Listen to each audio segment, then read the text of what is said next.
بسم اللہ الرحمن الرحیم۔ حضرت خدیجۃ الکبریٰ کی یاد۔ رخصتی کی تیاری کی جا رہی تھی کہ امام الانبیاء صلی اللہ علیہ وسلم مسجد نبوی شریف کے حجرہ مبارکہ میں تشریف لے آئے۔ ام المومنین حضرت ام سلمہ رضی اللہ تعالی عنہا نے آپ کی خدمت میں عرض کیا، یا رسول اللہ، جناب فاطمۃ الزہرا کی رخصتی کا سامان تو تیار ہو چکا ہے، مگر میرے دل میں ایک خیال بار بار پیدا ہوتا ہے اور مجھے تڑپا کر رکھ دیتا ہے۔ یہ فرمایا ام سلمہ، وہ کون سا خیال ہے، ہمیں بھی تو بتاؤ۔ جناب ام سلمہ نے عرض کیا کہ حضور، میں سوچ رہی ہوں کہ اگر خدیجۃ الکبریٰ اس تقریب میں شامل ہوتی تو انہیں کس قدر خوشی حاصل ہوتی۔ امام الانبیاء صلی اللہ علیہ وسلم نے حضرت خدیجۃ الکبریٰ کا ذکر سنا تو تڑپ کر رہ گئے۔ آپ کی آنکھوں میں آنسو بھر آئے اور جناب خدیجہ کی موت کا منظر سامنے آ گیا۔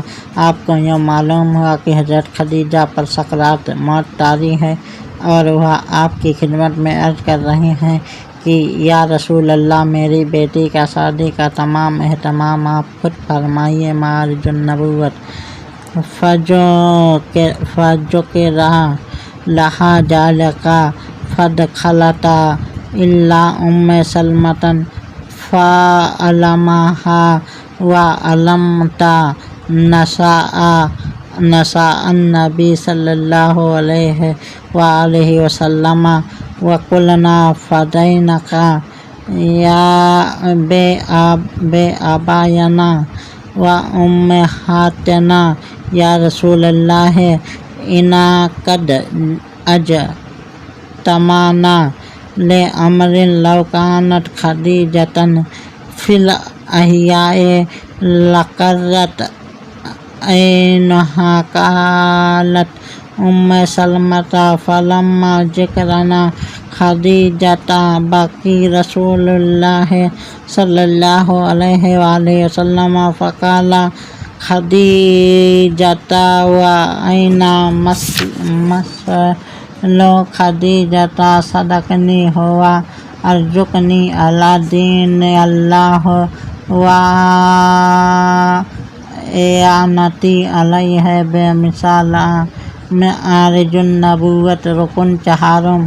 حضور صلی اللہ علیہ وسلم نے آہ سرد کھینچی اور حضرت ام سلمہ کو فرمایا کہ تم ٹھیک کہتی ہو، خدیجہ ہی تھی، اس نے ہمارے لیے بہت مصائب برداشت کیا ہے، اس نے اپنا سارا مال ہم پر فدا کر دیا، اس نے سب سے پہلے ہماری نبوت کی تصدیق کی تھی۔ کاش خدیجہ اس وقت باقید حیات ہوتی۔ انہیں دنیا سے جاتے وقت یہی احساس تھا کہ میں اپنی بیٹی کی شادی نہیں دیکھ سکوں گی۔ انہیں یہی حسرت تھی کہ میں فاطمہ کا جہیز اپنے ہاتھوں تیار نہ کر سکی، اور پھر وہ اسی حسرت و ارمان کے ساتھ یا فریضہ ہمیں ادا کرنے کی وصیت کر کے داخل فردوس ہو گئیں۔ ام سلمہ کی یہی رجا تھی اور ہم خدا کی رجا پر خوش ہیں۔ دیگر ازواج مطہرات نے سرکار دو عالم صلی اللہ علیہ وسلم سے حضرت خدیجہ کی تعریف اور ان کے ارمان سنے تو سب کی آنکھوں میں آنسو بھر آئے اور روتے ہوئے کہنے لگیں، خدیجہ کا مرتبہ واقعی بلند ہے۔ تیاری مکمل ہو گئی تو جناب سیدہ فاطمۃ الزہرا کو ماں کی یاد نے بے قرار کر دیا۔ آپ ایک کونے میں بیٹھ کر چپکے اس قدر روئیں کہ آپ کے دوپٹے کا آنچل بھیگ گیا۔